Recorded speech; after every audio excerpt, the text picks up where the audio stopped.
Dharmasthala last 1 month నుంచి main stream మీడియాతో మొదలు పెడితే ఇంటర్నెట్ వరకు మొత్తం అంతా ఇదే ట్రెండింగ్. సో ఇప్పుడు ఆ కేసుకి సంబంధించిన ప్రోగ్రెస్ జరుగుతుంది. So this is the right time దానికి సంబంధించిన కంప్లీట్ డీటెయిల్స్ ఏంటో తెలిసి స్టార్టింగ్ విత్ విజిల్ బ్లోవర్.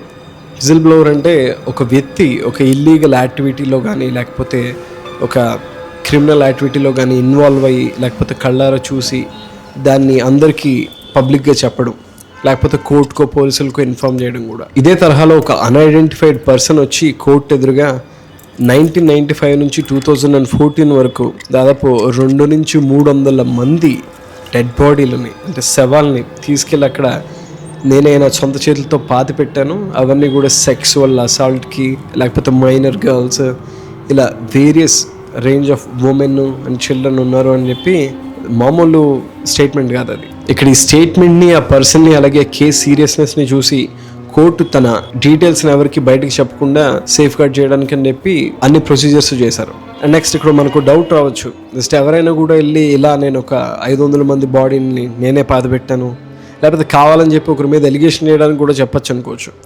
కాకపోతే అతను అక్కడ శానిటేషన్ వర్కర్ అంటే మొత్తం క్లీన్ చేసే వ్యక్తి కింద పనిచేశానని చెప్పి ఫ్రమ్ 1995 నుంచి 2014 వరకు ఆ ఐడీస్ ప్రూఫ్స్ మొత్తం అన్ని కూడా కోర్టు ఎదురుగా చూపించారు. సో ఇట్స్ ట్రూ, ఇక్కడ వ్యక్తి నిజమే, అతను ఇచ్చిన ప్రూఫ్స్ నిజమే. అండ్ నెక్స్ట్ ఇప్పుడు అతను చెప్పిన 13 సైట్లు అని చెప్పారు తను పాతి పెట్టిన డిఫరెంట్ ప్లేసెస్. ఆ డెడ్ బాడీస్ నిజమా కాదా అనేది మాత్రం క్వశ్చన్ మార్క్. ఈ రోజుతో ఇంకా డౌట్ లేదు, అక్కడ అన్ఫోల్డ్ అయిన హర్రర్ స్టోరీస్ కూడా నిజమే. సైట్ నెంబర్ 6 and 11 ఈ 2 ప్లేసెస్లో multiple fractured bones and next ఒక డెబిట్ కార్డ్ అలాగే ఒక రెడ్ కలర్ శారీ ఇవన్నీ దొరికాయి. అండ్ నెక్స్ట్ పెండింగ్లో ఉన్నది వచ్చి సైట్ నెంబర్ 1 and 2. నెక్స్ట్ ఇంకా మల్టిపుల్ సైట్స్లో ఏమీ దొరకలేదు. కేస్ అనేది అందులో సబ్స్టెన్స్ ఉందనే దానికి ఇదొక proof. Something is really happen ఇక్కడ మన ఎదురుగా దొరుకుతున్న ఎవిడెన్స్లు చూస్తుంటే. అండ్ నెక్స్ట్ ఈ ఎంటైర్ ఇన్వెస్టిగేషన్ ఎలా జరుగుతుందో కూడా ఒకసారి చూద్దాం. First of all SIT special investigation team form అయిన తర్వాత ఈ కేసుని వాళ్ళే టేకప్ చేశారు. They taking care of it from A to Z.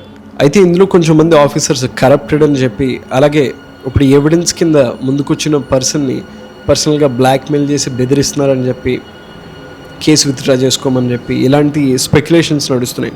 We don't know ఎంత ట్రూ అనేది, but there might be a possibilities. Next second thing ఏంటంటే gag order అని చెప్పి ఒక జడ్జ్ ఒక తీర్పు ఒకటి ఇచ్చారు. అదేంటంటే సోషల్ మీడియాలో ఉన్న ఈ ధర్మస్థల కేసుకి సంబంధించిన ఈ లింక్స్ వీడియోస్ ఆ ఇన్ఫర్మేషన్ మొత్తం అన్నట్లని ఎరేజ్ చేసామని చెప్పి దాని ఆర్డర్ మీనింగ్. సో ఇప్పుడు దానికి కంటిన్యూషన్గా వేరే జడ్జ్ వచ్చేయమన్నారంటే అది ఎలా జరుగుతుంది, it's not fundamentally possible, what's the issue అని చెప్పి ఆయన పాయింట్ ఆఫ్ వ్యూ కూడా చెప్పారు. నెక్స్ట్ మల్టిపుల్ ఇండిపెండెంట్ జర్నలిస్టులు యాక్టివిస్టులు వీళ్ళేమంటున్నారంటే ఆ గ్యాగ్ ఆర్డర్ తీసుకొచ్చిన ఆ జడ్జ్ ఎవరైతే ఉన్నారో ఆయన స్టడీస్ కానీ లేకపోతే ఆయన ప్రీవియస్గా ఈ ధర్మస్థలకి సంబంధించిన లీడర్షిప్ ఎవరైతే ఉంటుందో వాళ్ళతో రిలేషన్షిప్ ఉందని, అదైన తర్వాత వాళ్ళకి పర్సనల్గా వాళ్ళ అసెట్స్కి అలాగే కంపెనీస్ ఫార్మ్స్కి వాటికి లాయర్ కింద కూడా పనిచేశారని చెప్పి, సో ఇప్పుడు వాళ్ళకి కావాలని చెప్పి బెనిఫిట్ చేయడానికి ఇది ఎలా చేశారని చెప్పి ఆయన మీద ఒక అలిగేషన్ తీసుకొచ్చారు. సో అందుకని చెప్పి he is out of this whole Dharmasthala case as of now. చాలా ట్విస్ట్లు ఉన్నాయి కదా, సో ఇంకా ఇలాంటివి చాలానే ఉన్నాయి. ఈ ఓవరాల్ విషయం చూసినప్పుడు నా పర్సనల్ ఒపీనియన్ ఏంటంటే ఒకవేళ ఇదే కానీ నిజమైతే కనుక వాళ్ళు దేవుడి పేరుని దిగజార్చినట్టే. ఇలా ఇన్వాల్వ్ అయ్యి చేసిన పర్సన్స్ ఎవరైతే ఉన్నారో వాళ్ళందరూ నెక్స్ట్ వాళ్ళు ఎలాంటి పనిష్మెంట్ ఫేస్ చేయాలంటే మిగతా వాళ్ళందరికీ ఒక హడలు పుట్టాలి. నెక్స్ట్ ఇలాంటి వాటిని ఎప్పుడైనా సరే చేయాలనే థాట్ కూడా మైండ్లో రాకూడదు. సో లీగల్ ప్రొసీజర్స్ని అలాగే సిస్టమ్స్ని అడ్డం పెట్టుకుని మనకు తెలిసిందే కదా, డబ్బులు చేతిలో ఉండి నెట్వర్క్ ఉందంటే దేన్నైనా హైజాక్ చేయొచ్చు, ఆ లా నుంచి ఆర్డర్ వరకు కూడా. So that's not the way. And ఇది దానికి ఒక సెట్ ఆఫ్ ఎగ్జాంపుల్ సెట్ చేయాలని చెప్పి మనం అందరం కోరుకుందాం పర్సనల్గా. అండ్ వన్ మోర్ థింగ్ ఏంటంటే ఇక్కడ ఈ గ్యాగ్ ఆర్డర్ని లిఫ్ట్ చేసిన తర్వాత మల్టిపుల్ పీపుల్ కొత్త ఎఫ్ఐఆర్స్ని ఫైల్ చేయడానికి వచ్చారు.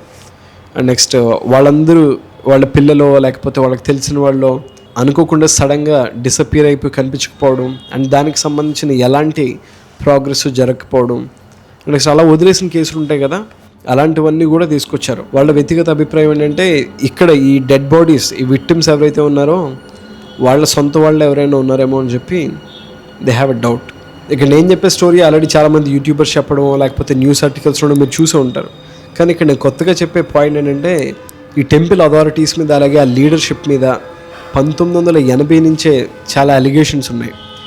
ఇప్పుడు మనం మాట్లాడుకున్నట్టే చాలా బాడీస్ దొరకడం, లేకపోతే సూసైడ్స్ అనో, లేకపోతే అన్డాక్యుమెంటెడ్ డెత్ రికార్డ్స్ ఇలాంటివి చాలా జరిగాయట. కాకపోతే ఎలాంటి ఎవిడెన్స్ లేకపోవడంతో no one has a balls to go against ఆ టెంపుల్ అథారిటీస్కి. సో ఫైనల్గా ఒక పర్సన్ వచ్చారు and next the thing is taking shape. So ఎలాంటి అవుట్కమ్ వస్తుంది అనే దానికి we need to wait and see. So దీని మీద మీ ఒపీనియన్ ఏంటో write it down below the comments. And ఈ కేసుకి సంబంధించిన ఎలాంటి డెవలప్మెంట్స్ జరిగినా సరే I will keep you in a loop.